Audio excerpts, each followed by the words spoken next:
इस तरह के आरोपों के बाद बड़ी समस्या हो जाती है और कानून आपको सजा दे या बरी करे, समाज आपको पहले सजा दे देता है। इसमें बहुत इंपॉर्टेंट है कि आप ट्रेल ऑफ रिलेशनशिप को बहुत संभाल के रखें। ट्रेल ऑफ रिलेशनशिप होती है जो चैट्स होते हैं, जो गिफ्ट्स होते हैं, जो आपकी कॉल रिकॉर्ड्स होते हैं, जो कॉल की रिकॉर्डिंग होती है, वो सब चीजें बहुत ज्यादा मदद करती हैं आपको इस तरह के मैटर्स में। चाहे मामला झूठा ही क्यों ना, इसको सटली क्या ना हो, पड़ोसिन से झगड़ा था, प्लॉट का विवाद था, उसने अपनी बीवी को आगे करके मुकदमा लिखा दिया, पुलिस से साठगांठ के मुकदमा लिखा। ये प्रथम दृष्टया भी अदालतों को नहीं दिखता। ट्रेल्स बड़ी क्लियर थी, अक्यूज ने कोऑपरेट किया था और और एक साथ 4-4, 5-5 लोगों की बेल हुई है बेल। वो सीबीआई को ट्रांसफर होते ही तो उस मुकदमे की पूरी हवा निकल गई और उस व्यक्ति को रिलीफ भी मिली। सीबीआई अपने आप क्लीन चिट लेकर आएगी। लीगल रिपोर्टर के सभी वीडियो को देखने के लिए लीगल रिपोर्टर को सब्सक्राइब करके बेल आइकन बटन जरूर दबाएं।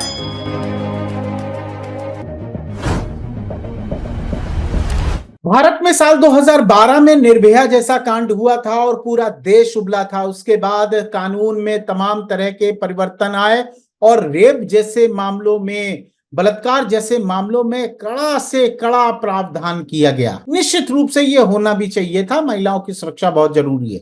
लेकिन इसी 376 की आड़ में स्कोर सेटल करने के लिए विवाद था, संपत्ति का विवाद था, मैट्रिमोनियल विवाद था, किसी लेन देन का बना दिया गया 376। आदमी पर आरोप लगा दिया, एफआईआर कर दी। कानून कहता है केवल उसे एफआईआर लिखाना है। अब आदमी दौड़ रहा है, सालों साल दौड़ रहा है, जेलों में जा रहे हैं, जमानतें नहीं हो रही हैं और समाज के नजरिए में वो व्यक्ति जिस दिन उस पर आरोप लगा उसको घृणित नजर से देखे जाने लगा।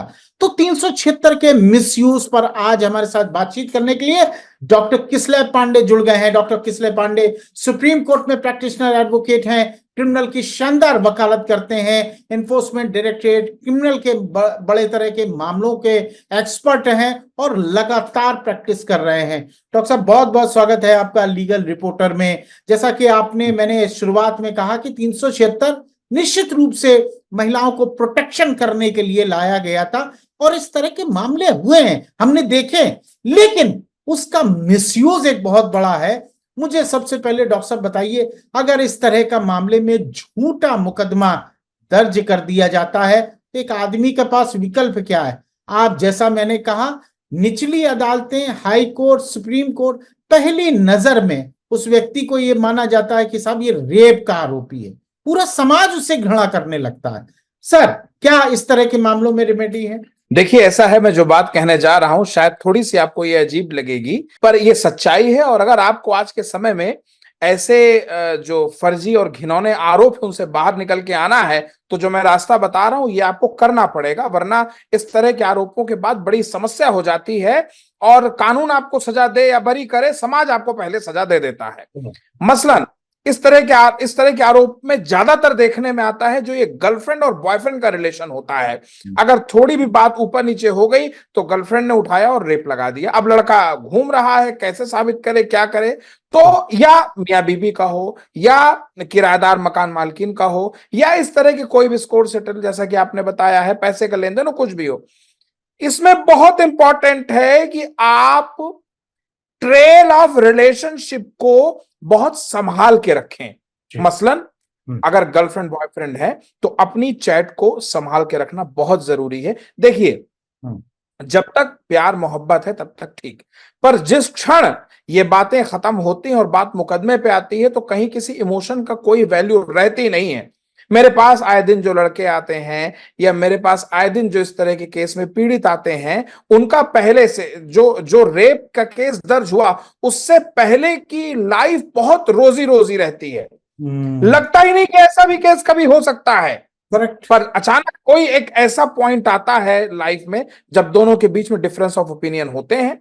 मैं ये भी कहना चाहता हूं, चाहे वो हमारे देश की सम्मानित महिलाएं हों, चाहे वो सम्मानित पुरुष हो, इस तरह के मैटर्स में अगर सिर्फ और सिर्फ बात आपसी मनभेद की है या मतभेद की है तो पहले आपसी समझदारी से निपटाने का प्रयास करें। अगर मैटर कोर्ट में जा रहा है तो जो सबसे ज्यादा मदद आपकी करेगा कोर्ट में, क्योंकि ऐसा हो सकता है कि लड़की की भी कंसेंट रही हो, पर अचानक लड़की मना कर दी कि नहीं साहब मेरी कंसेंट नहीं थी, तो साबित कैसे करेंगे आप? तो जो ट्रेल ऑफ रिलेशनशिप होती है, जो चैट्स होते हैं, जो गिफ्ट्स होते हैं, जो आपकी कॉल रिकॉर्ड्स होते हैं, जो कॉल की रिकॉर्डिंग होती है, वो सब चीजें बहुत ज्यादा मदद करती हैं आपको इस तरह के मैटर्स में। करेक्ट। और इस तरह के मैटर्स जब आते हैं तो पहली बात तो भागना नहीं है आपको, आपको डट के इसका सामना करना है और कोऑपरेट करना है। आपके पास अगर रिकॉर्ड्स हैं और आप कोऑपरेट कर रहे हैं तो कोई फर्जी मुकदमा आपका कुछ बिगाड़ नहीं पाएगा। यह मेरा स्पष्ट सुझाव है।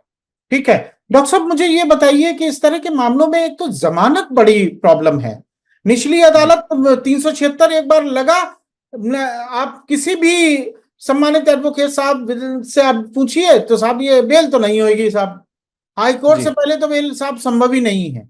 ये जो धारणा एक अजीब सी बन गई है, चाहे मामला झूठा ही क्यों ना, इसको सटली क्या ना हो, पड़ोसिन से झगड़ा था, प्लॉट का विवाद था, उसने अपनी बीवी को आगे करके मुकदमा लिखा दिया, पुलिस से साठगांठ के मुकदमा लिखा। ये प्रथम दृष्टया भी अदालतों को नहीं दिखता। वो कहते हैं साहब देखिए गंभीर मामला, 376 में मुकदमा दर्ज है। जी नहीं, मैं इससे थोड़ी इतर मेरा माइंडसेट दूसरा, मेरा एक्सपीरियंस दूसरा है बेसिकली इस तरह के मैटर्स में। मैंने बड़े गंभीर आरोपों में लोअर कोर्ट से, जैसे रेप में एक धारा आती है 376D गैंग रेप, बहुत संगीन मैटर होता है और बड़ा ही मतलब बड़ा गंभीरता से कोर्ट्स लेती हैं, पर इसमें भी नीचे की कोर्ट से जमानत होते मैंने देखा है।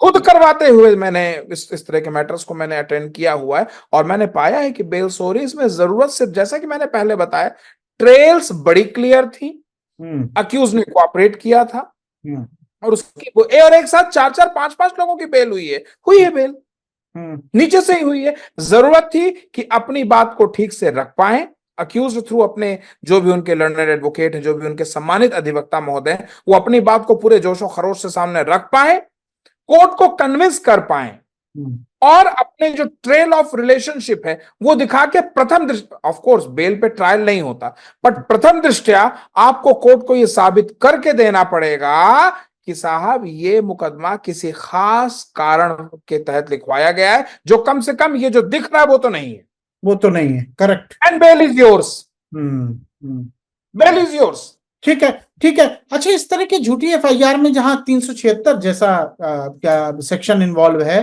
डॉक्टर साहब क्वेश्चन की तरफ आप ले जाते हैं या हाई कोर्ट में 226 या 482 में आप चैलेंज करते हैं, डॉक्टर साहब सुप्रीम कोर्ट में आप वकालत करते हैं, क्या अनुभव है?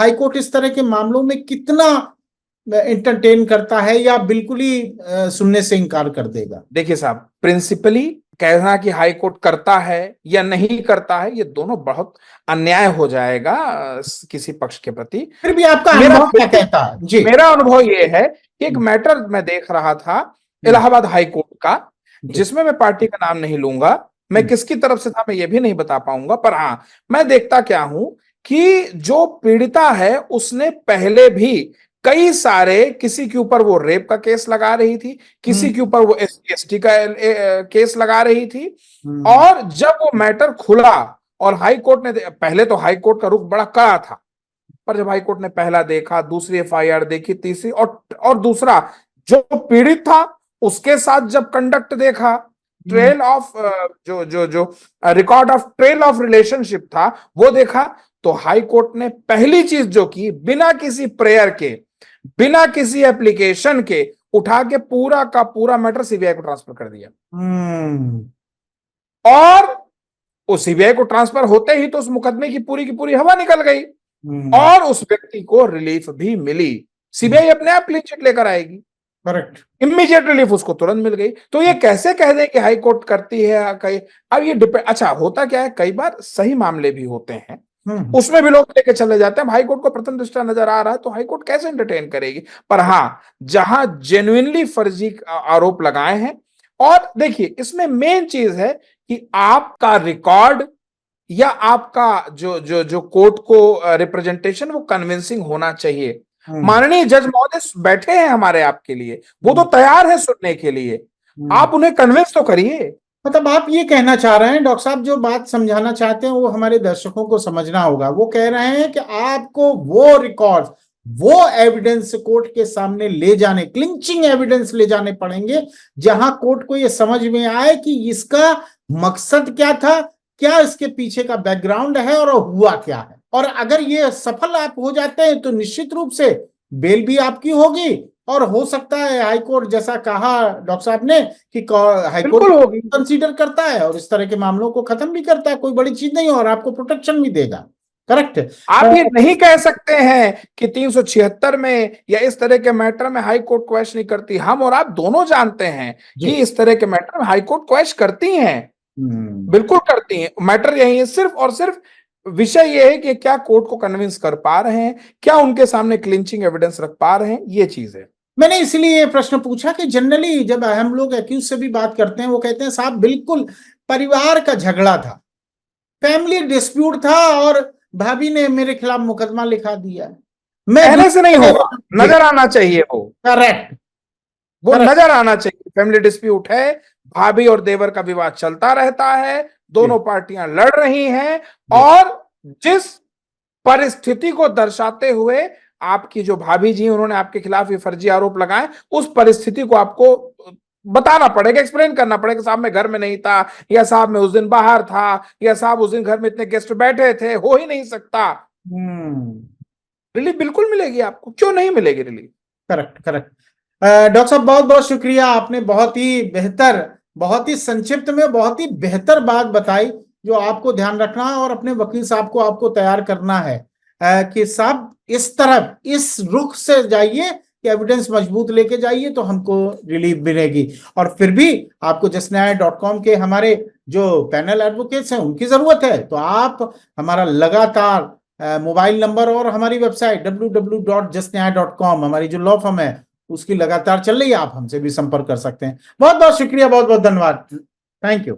लीगल रिपोर्टर के सभी वीडियो को देखने के लिए लीगल रिपोर्टर को सब्सक्राइब करके बेल आइकन बटन जरूर दबाएं।